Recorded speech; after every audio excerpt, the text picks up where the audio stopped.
Just got my new inverter generator here by Rainier. It's 1800 watts.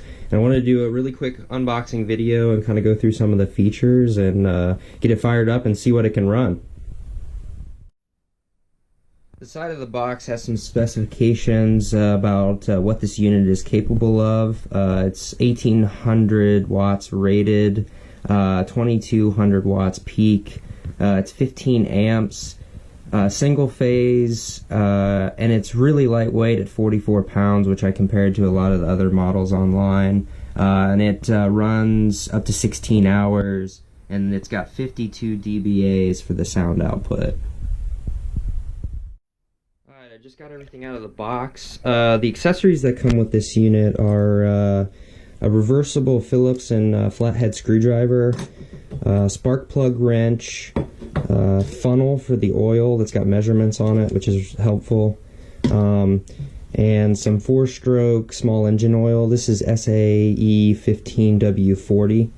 Also comes with the owner's manual as well as some warranty information.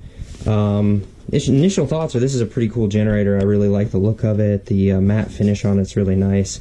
Some of the features on the control panel are the standard 120 volt household outlets. It's got some parallel ports for paralleling with other inverters, 12 volt DC output, indicator lights for overload and low oil.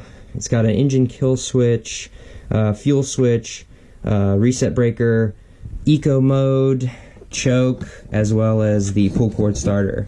On the top of the unit, it's got the fuel gauge indicator, which is really nice, so you know how much fuel you've got left.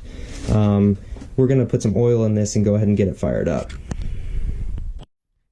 Getting this unit started is pretty easy. It comes with all the essential items that you need except gasoline. You've got your Phillips screwdriver that allows you to take your access panel off for the oil, and it's got a funnel with measurements so that you're not overfilling it, as well as a bottle of oil to get you started. So I'm going to go ahead and pop some oil in this, and then we'll put some gas and take it outside and just start it up and see what it can run.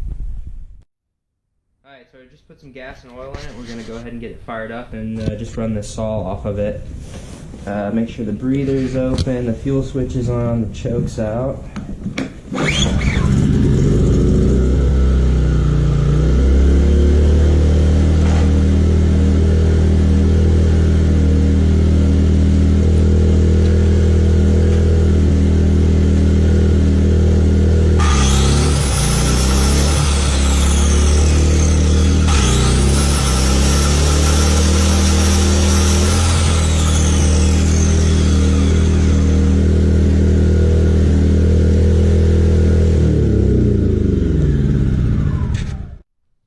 Yeah, so my initial thoughts are this is a pretty cool unit. Although it's pretty small, it's fairly powerful with the stuff I was able to kind of test run it on.